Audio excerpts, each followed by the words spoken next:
You've just stepped into the Buzzy's Country Store podcast, part-time porch talk, part-time therapy session, and all heart.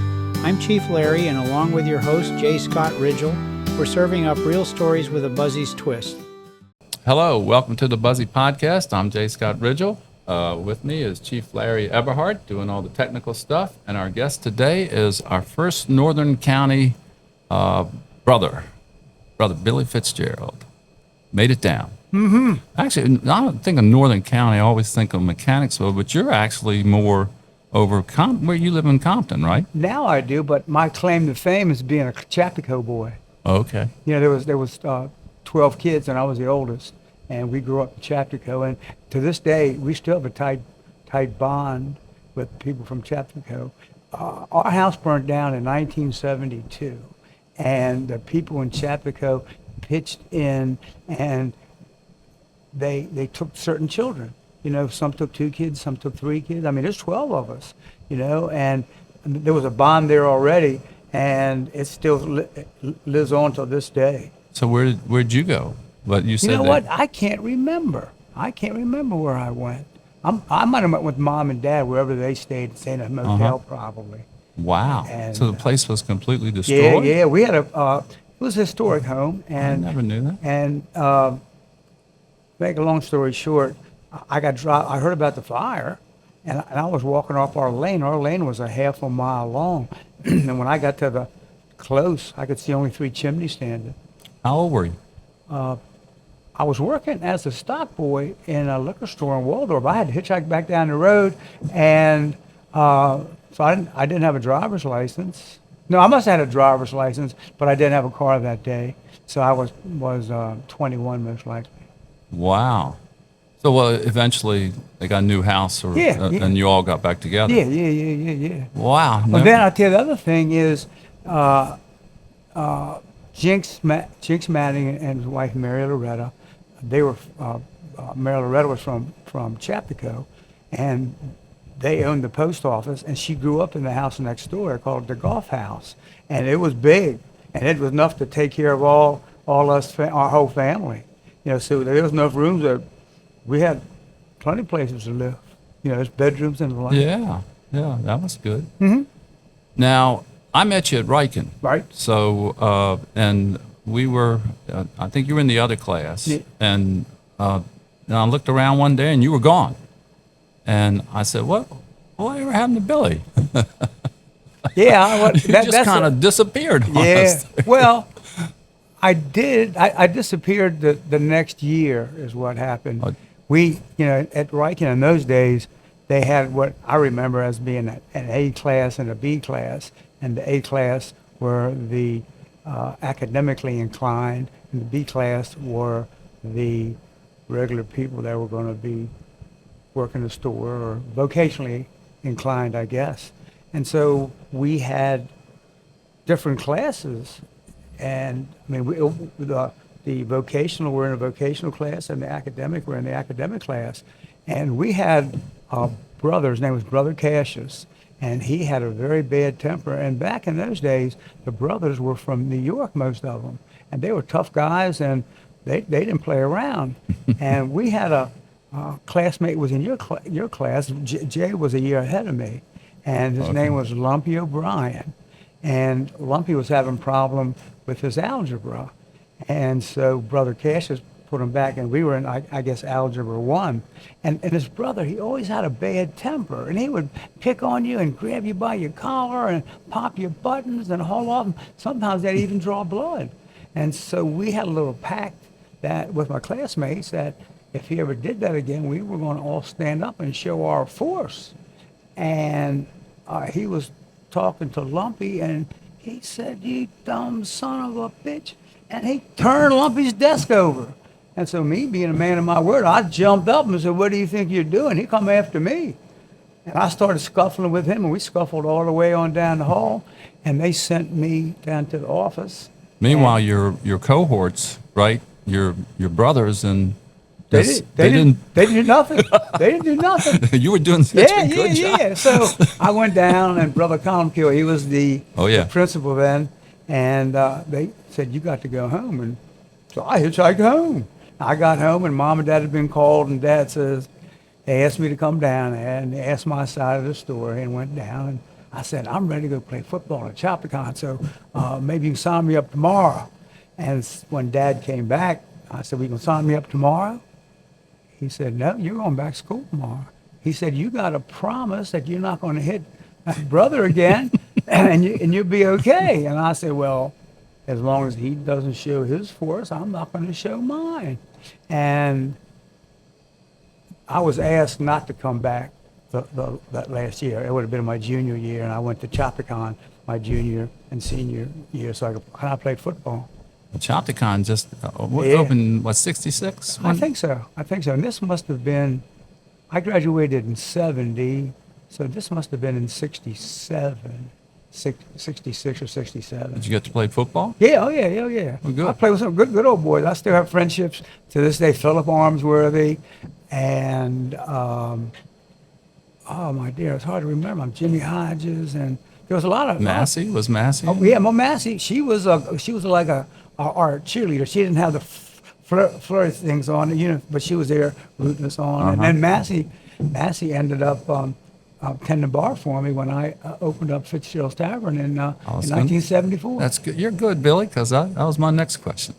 Well, if you want to fill in the blanks there, what you got out of school, and what'd you do post high school? I worked for Pearson Gibson for a couple years, and kind of got buffed. And Georgie Gibson's father was one of the owners of that, and so when I graduated, I went right back to work for Pearson Gibson. I couldn't balance a checkbook. I didn't have any idea what I was going to do, so I went to work for them, and I didn't work in the cold weather, and I had to work, and so I said, well, I better try community college.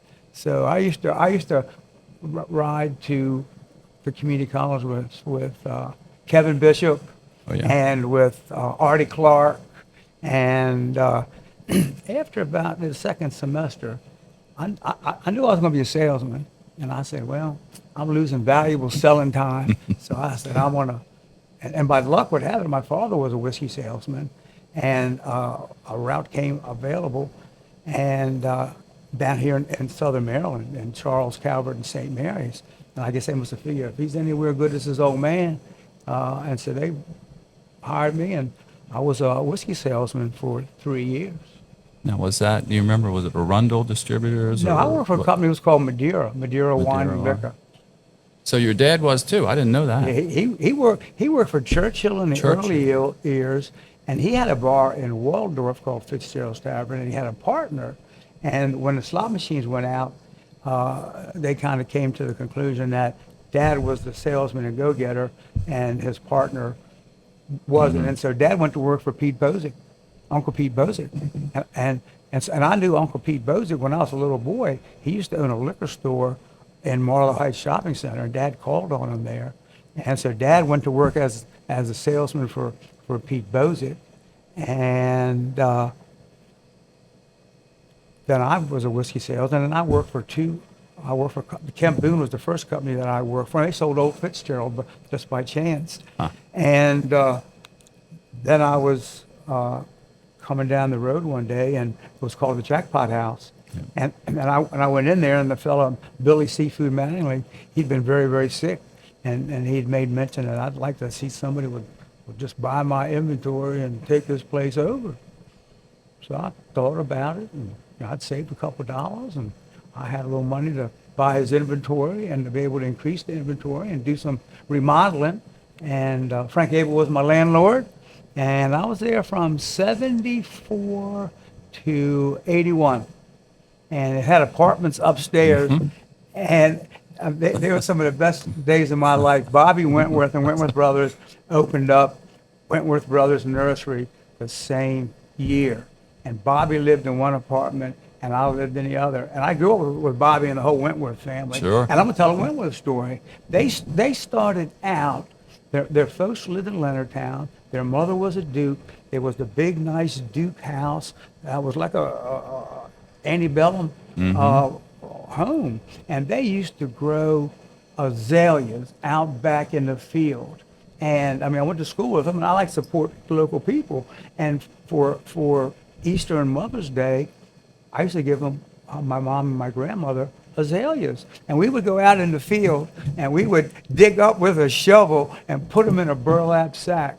And that's my recollection of how the Wentworth brothers got started. And then they've blossomed to what they became and are becoming. And Bobby, he's still working. Bobby's a couple years older than me. Richard's still working. Howard is working part-time. And so I had a good time up there. I bet. Well, But so you did the bar 74 to 81? Yeah. That long? I didn't know you were in there that long. And I was one of the original teams in the young men's softball. I was the one that was instrumental in the SMATA, Southern Maryland Dart Association. We participated in the community. When we were in the young men's, we played for 2 cases of beer on Sunday evenings. And I remember we played at Charlie's Villa when the Ridge Strugglers played there. And we played Duke's Bar. Duke's Bar played over at the Leonardtown Elementary School, then was on the back street. It was like old cow pasture. And we played over in Hollywood for the Hollywood Swingers, and then Halfway House Hogs. We only had a handful of teams. And of course, I was only there for the beer. I said, we're here for the beer. And we bought 2 cases of beer, and when that was gone, we'd buy some. Were you more. the sponsor? Oh, yeah. It was your team. Yeah. It was your And team. women, and the women's team, too. We were instrumental in starting the women's team. Softball. Mm. So you mentioned you met Dad on one of those whiskey. Were you selling whiskey to him, or you said you No. came down to? Yeah. My father was a whiskey salesman, and he had this area. And the truck drivers delivered the whiskey did not want to come all the way down to Scotland to deliver. I know that dynamic. I get that now. Yeah. And so Dad and Buzzy had been good friends for many years anyway. And so when Dad would come home from his sales meetings on Fridays, he would pick up Buzzy's order. And then, excuse me, then he'd say, take this down to Buzzy. And so I did that for, on a regular basis. I put the whiskey in the back of Mom's station wagon, and I'd come down here, and that's how I met Buzzy. Delivering booze. Yeah. Then, Buzzy, hey, he was a county commissioner in the 60s, right? Mm-hmm. 62 to 66. And then he wanted to run again. So he called me, and I was his North County connection, 4th, 5th, and 7th districts. And so I took Buzzy around to different places. And he was old time, knocking on the door. Like that. He loved that. You know what he did one day, and I ran to a guy over in the 7th. He said, you know what your father did? He said, we were in the barn hanging tobacco, and we saw him stop out on the road, and we saw him walk across the field, and we were wondering, what the heck is he doing? He said he came, and he said he was running for county commissioner and appreciated if we voted for him. Mm-hmm. He said, but then he hung around. And I said, he just wanted to come over and chat to you about tobacco. He probably really didn't care if you voted for him. Right. I'm sure he did, but he loved that. He loved going door to door. And we were down in the Golden Beach, and we had to climb over this fence. It was a larger lot, and we had to climb over this fence to get to the people's house. We climbed over the fence, and we made a few steps, and this big old dog come running at us, and I started running, and Buzzy didn't run. And next thing I know, he says, "Stop, you son of a bitch!" And that dog jumped back, and I guess gave Buzzy enough. I guess maybe he figured he couldn't run as fast, so he'd rather try to confront the dog than get bit in the back. And so gave him enough time. We got back over the fence again, and. Did you ever meet the people in the house? I don't think so. I don't think so. After the dog, we might have left one of his cards, on the fence, but we didn't Now, go back. you weren't running. Weren't you running for Central Committee or something too? Or no? You were just taking him around? I don't know if I was running or if I had run the election before. Okay. And but I was honored that Buzzy asked me to show him around. Well, he was smart because he knew you knew everybody up there, and that probably worked out. Hey, it's funny you mentioned the Wentworths, and I was thinking about how you got the Mr. Lister, and I was trying to think of other great local advertising phrases, and that best in the blooming business from Wentworth. Yeah, That's yeah. almost as good as Mr. Lister. It is It's as up good. there. No, it's up there. It's on even par. Even par. Yeah, even par. And How'd you come up with Mr. I've been in the real estate business for 50 years, and this was back in the 80s. And I went to a real estate convention in Las Vegas, and on the plane, I was getting people's cards. You'd like to have referrals, and this fella had a card that said, whoever, Mr. Lister. And I said, would you mind if I stole that? I said, I'm all the way out on the East Coast in southern Maryland. And he said, sure. So I just started advertising Mr. Lister, Billy Fitzgerald. I used to call myself the household name, but I thought I liked Mr. Lister better. And then my sister Alma, she's the youngest of the 12, and I'm the oldest. And I didn't know you still. I saw it when I went looking for. I thought you dropped it. I didn't think you was. Yeah, Mr. Lister. Yeah, no. So my sister Alma came to work with me, and I was in the Leonardtown in the courthouse one day, and Larry Brown said, "Hey, Mr. Lister, how's your sister?"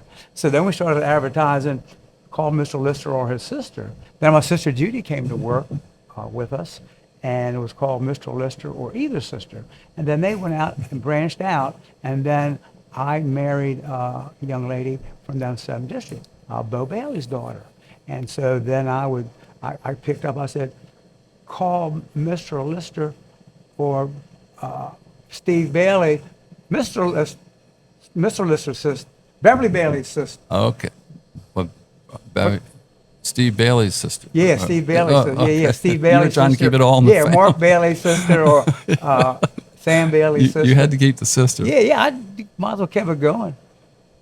So let's go back. The guy that you stole this from, Mr. Lister? I borrowed it. Borrowed it. Yeah. You just keep in touch? No. That was back in the 80s. Yeah. I used to work for Remax then, and it was a Remax convention, and I was one of the first people that went with Remax back in those days.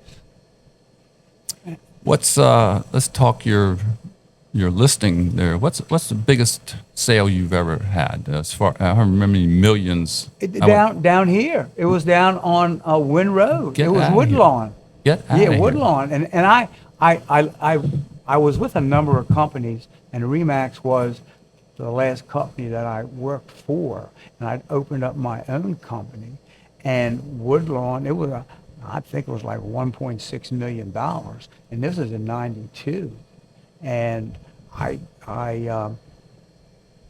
met the people, and they were nice and they were wonderful, and I sold it to a fellow. His name was Hans Wolf, and he was with Hewlett Packard back before Silicon Valley was Silicon Valley, and his father lived in Washington, but he wanted to be around a cultural area, and he knew the reputation that St. Mary's College had, and that was the reason why that he bought it.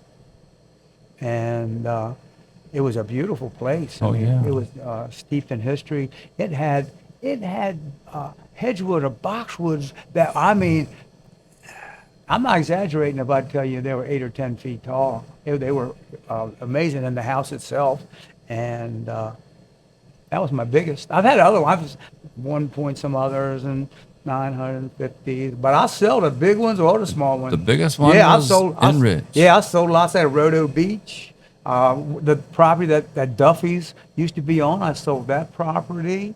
Norman Bishop used to have the charter business, the Eva Marie, the Honeybee, and the Olympus. I did an auction. That was the first big auction that I ever did. I auctioned off his boats and all his fishing tackle. As a matter of fact, he lived across the street in the trailer, and he wanted to get out of Dodge, and I bought his trailer from him as well. And this was back in 83 or 84. Matter of fact, Lanny Lancaster and his wife Jackie just opened up. It was called the County Inn, right. And my buddy Joe Norris was the editor. And so I like to support my folks. And I went to Joe, and I took a full page out on the back page of the County Inn, and had a nice sale. So I've done a lot of stuff down here. Yeah. I sold old guy store, Albertsons, Hideaway, are there. A lot of places. Well, then, how'd you end up in Monks with Phil? Was that with Phil, or We bought it, yeah, Phil Dorsey. We bought it at a foreclosure, and you never ran it though? Or- at the end, only because it's easier to sell a place that has a going concern than vacant. And yeah. so we did it. But not to bring up a sore subject, but I sold Mary Ann's folks' house down here. They lived in Roto Beach, To right? Peggy? Yeah, to Peggy. Yeah, because Well, my mother-in-law was Peggy. yeah. And I got the first time I met Peggy, there was a friend with her, and they got drank a couple of glasses of wine, and the friend hands, and I said, "What's your name, Peggy?" And she said, "We live down Roto Beach." And I said, "Oh yeah." I said, "Does the ceiling have this stipple ceiling?" And they said, "Yeah." I said, "You're not gonna believe this. That was my former in-laws." How you doing? Well, then the lady that was paying gives me a credit card, and it's spelled Marianne, just like my former. Right. And I go, this is too weird. So you were the one that made that deal. Yeah. Because Peggy was on the comprehensive plan, Right. when we were on there. Yep.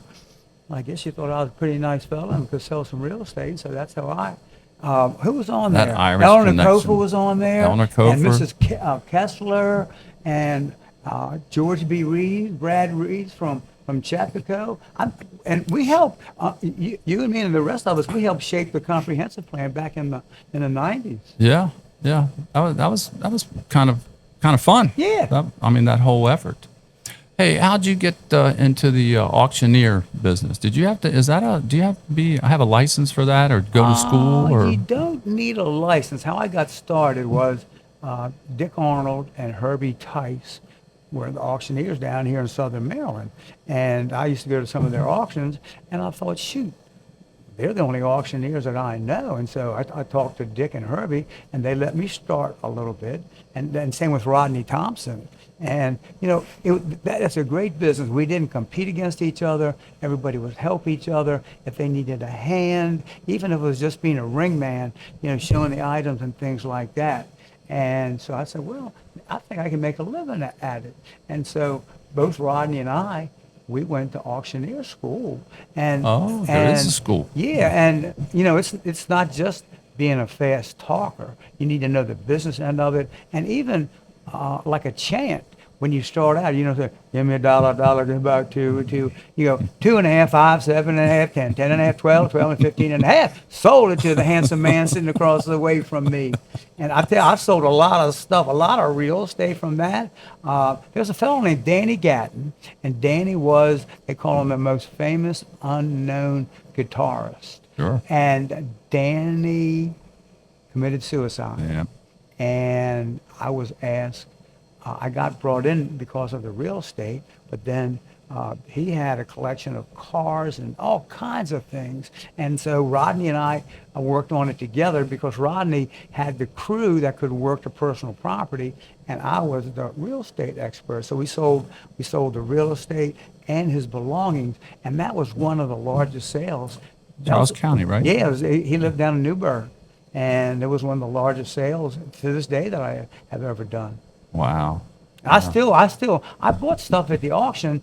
A lot of times when Rodney was selling it, I would try to get the bids up if they were too cheap. And I mean, it wasn't like I was a shill in the audience. If it was my high bid, I bought it. And so I bought a bunch of stuff, and I've got so many memorabilia. I've got awards and personal pictures. And Danny Gatton, Les Paul, the famous Sure. made guitars. He had Danny Gatton play at his 70th birthday, and Danny did not play a Les Paul guitar. He played a Fender guitar, and he played a Fender guitar at Les Paul's 70th anniversary. Danny was just unique individual, and I learned a lot about it. He still has a cult following. Oh, sure. To this day. Sure. And to this day. People who know that Danny was Yeah, the man. the man. So you did that for the wife? Yeah. And so she sold the whole place? Yeah, everything. Oh, Well, I mean, what do you do? Danny collected for years and years, and all kinds of people were there, all kind of musicians, and I'll bet. yeah, and it was to this day people still talk about him and it at the auction. Sure. Oh, sure. Well, what about these estate sales? Like when you see people doing, now I'm thinking auction, like when Mom sold her house, she basically was like a glorified yard sale. She had an auction just to get rid of what she had. But Right. you see these estate sales, these signs set up and things like that. How do they, you have to go down there and put a price on stuff, or how do you Well, know? there's two. That's called a tag sale. A A tag sale, and some people go. There's a companies that go in, and they'll put price on items, and then like they'll offer like a preview, like on a Friday, and they've got a following, and people come in, they can view what's there, and then the tag sale is the next day, and they only let so many people in the house at one time. And you go in and you buy something at the price. The next day, they'll reduce the price by 50%. You know, if an item's $100, it's automatically known that you can get it for 50 the next day, and even more. I mean, more of a discount if Sure. they're trying to get rid of something. And so what's your role then in that? You, And nothing. I don't. That's not a sale that I. that's not auctioneering. I see what you're saying. No.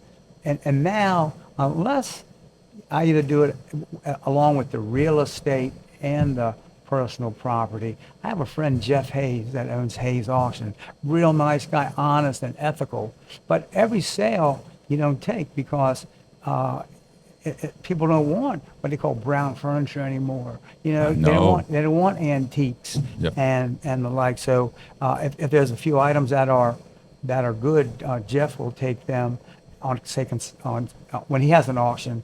He'll take them on consignment and then sell things that way. But you know, an auctioneer is a glorified garbage man, a trash man, mover, and the like. Because when we go in, we leave it broom clean. We'll get a dumpster and stuff that doesn't sell. We got pickers that will come back the next day and pick the stuff that what hasn't sold, or whatever hasn't sold. We just throw it in a dumpster, or if it's worthwhile, we'll donate it to Habitat for Humanity or Vintage Values or something along those lines. Now, do you do many of those? I mean, as far as Jeff, or you turn it over to? I refer to Jeff. I'll give him Jeff. a hand if he wants a hand during the sale. Right. And he in kind refers real estate to me, whether it be private treaty, traditional sales, or if it be by an auction. And people think that auction is the sale of last resort, but it's not. And it's not every property that was meant to be auctioned, you know. And I've sold a lot of stuff at auction. I've sold land. And I'm not bragging, but I've been doing auction for 40 years, and I have raised millions and millions of dollars. I've done the St. Michael's auction before. Mm-hmm. I've done for most rescue squads, a lot of the churches, for Habitat for Humanity.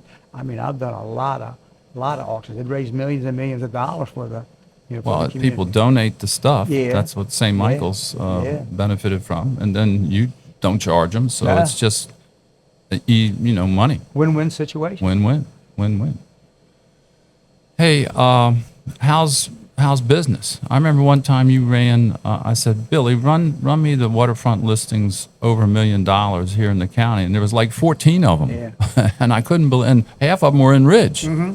I mean, to me, it's fascinating what our property down here. You know, like Clark really told me when I settled. He said, J Scott, it's waterfront. They're not making any more of it. So let's go get you some. That's right. That's right. And down here, this house down here at the end of Harry James Road went for like 1.2. They had 5 bids on the open house day, and then went back to a friend of mine who was one of the 5 that had bid and asked if he wanted to get into the bidding war. I don't know what it eventually sold for, but I mean, evidently waterfront is still hot. Yeah. I mean, Well, you know, here in St. Mary's County, we're very lucky. We've got the base. We've got Dahlgren across right over in Virginia. We've got Washington, D.C., we got Daniels Air Force Base. So even when things are bad, they're not bad as they are in other Right. areas. And, with the base, with people coming and going, and, we're just close. So people have to buy and have to sell. And right now in this market, either you can afford to buy it and you need to buy and you go from there.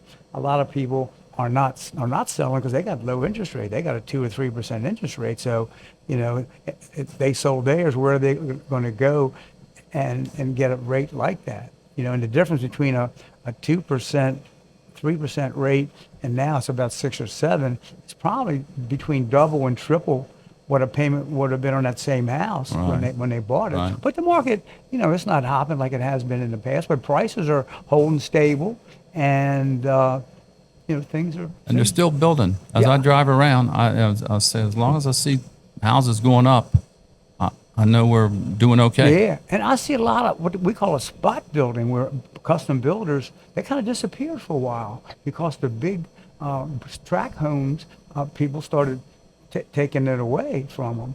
And now I see a lot of custom homes that are being built, and those people most likely have had a lot and it's paid for, or it's appreciated in value.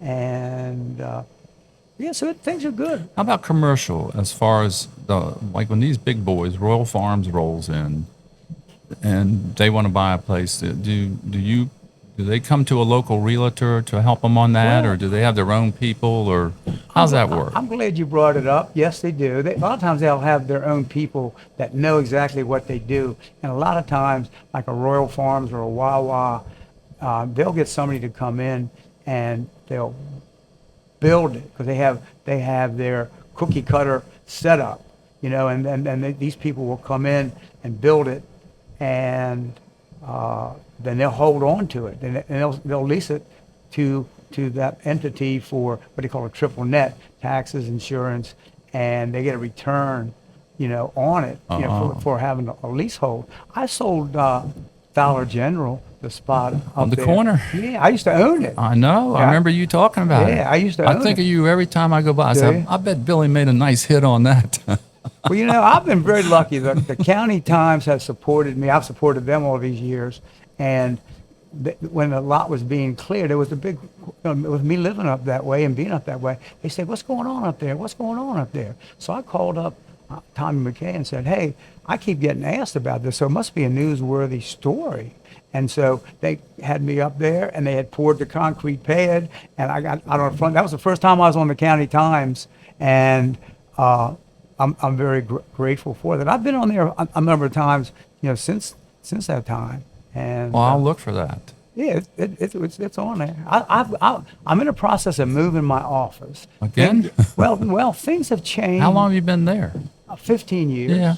And I'm moving out of that office there, and I am moving back to my home office. I work there a lot anyway. My girls, with all the modern technology, I say, do I need to come to the office today? No. So, I'll go home and I can, between the scanning and all the computers and the printers, and, it's good to go. But the agents don't come in the office anymore, and the industry has changed so much. Yeah. And in the old days, you wanted to get the people in your car, and you wanted to line up 3 to 5 houses, and you kind of showed them in a descending order of based on what they told you, and hopefully the third one was what you thought they would like, But now, and you need to show them the houses, and they may not have bought that day, but chances are they would have bought one of those houses. Back in the old days, back in the 70s, this is my 50th year, we didn't have the computers. Our computer was Right. the Enterprise. And if somebody said, hey, I want to buy a house in Breton Bay, we would open up the Enterprise and see who had houses for sale there. It could have, and then back in those days, it was Lester Craft, and it was Jack Rue had Tidewater Realty, Tommy Waring had a company, Ray Betty Runco. Drury, Ray Runco. He worked for Mark Franzen back in those days. And so I would call them up and say, hey, can I show you property? but we didn't have lock boxes, and you'd have to go to the different companies, pick up a key. You'd give them a credit card or a $5 bill to assure that you brought the key back. So it was almost a half a day ordeal. Just getting the key. Yeah, just getting the key. Then you had to take the key back again. So there's been a lot of changes in the industry, and I think the lockbox, based on that scenario, to me was the greatest. It's nice to have all these other things, but that lockbox, that was the ticket. What about the future as far as all this Redfin and basically you don't need a realtor? I mean, if everybody's, is that kind of? Well, there's people that are like that have maybe bought or sold real estate, but different states have different rules and regulations, and I think there's always going to be a personal touch to it. The knowledge in the area of, they can go on and see the schools and the crime rate and things like that, but you got to have that personal touch. And well, the negotiating part, I would think. Yeah, that's a big going part. back and forth. And there was this big dispute and big lawsuit that people were like, oh, the seller doesn't have to pay the agent that's representing the buyers anymore. And that's true. But when I go in to take a listing, they're like, I don't have to pay a commission. I said, no, you don't have to if you don't want to. But I say that, do you think that an agent's going to want to show a house that's not going to get paid a commission? They said, well, the buyer pays it. I said, well, if a buyer's buying a $600,000 house and the buyer's agent is getting a 2.5% or 3% commission, that's $18,000. And there's not many people walking around with $18,000 in their pocket. And if they are, they're going to lower the price down by what they're going to be paying for a buyer's agent. And so I have not had one seller that has not agreed to pay the co-op. We call it co-op when you cooperate with another company. You ever lost money on a deal, as far as like somebody kind of threw a fastball at you and you couldn't get out of it? Okay, or just gave them a deal to get rid of them? I don't know that.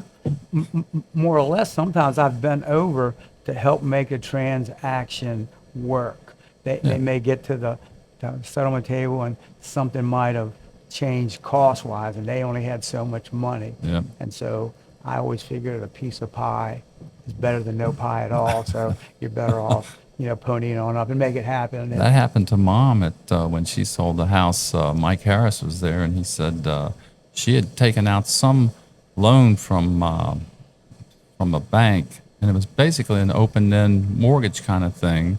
And she had done it within 2 years of selling the house. Well, in the fine print, she was fined for closing that out. You're penalized. Penalized, and it was like $2,000. And Mike said, you can fight this all you want, but you're not going to win. But she never, and I called the bank, the rep, and I said, this isn't right. They said, sorry. So she had to come off. Usually the reason for that, though, it's usually some type of a special program or a special interest rate, because a bank doesn't make money unless a person pays out. And I guess the 2-year time frame, you need to keep it so that the bank. But she never used it. That was. She never used the loan? She never used the loan. She just got it in case she wanted. I don't know what she was thinking. Really, I don't know what she was thinking. Every case is. She wanted it to have it, never used it, but to close it out. So and like Harris told her, you can wait till the end of this 2-year period, but she was only like in the 1-year period. It was just one of those little anomalies that picked up. Hey, you got. You said you had some other stuff that's basically I'd gone through in my mind. Well, one thing is that there was only one Buzzy, and he and I got along good. And Mary Lou Troutman had done that picture, that larger picture of Buzzy's store, and I was in here I come down here a lot. I mean, between between the flag days and the car days and the Thanksgiving parties and the Christmas parties and just coming. Hey, you're stealing I did sort of prepare how to get out of this interview, and thank you, but I was going to say, Billy, you've been probably my best attendee. And any time I've had an event down here, you even came for the ride the last day of the year and the first day of the year, the Birmingham on the motorcycle. That's how. And it was cold. It was cold.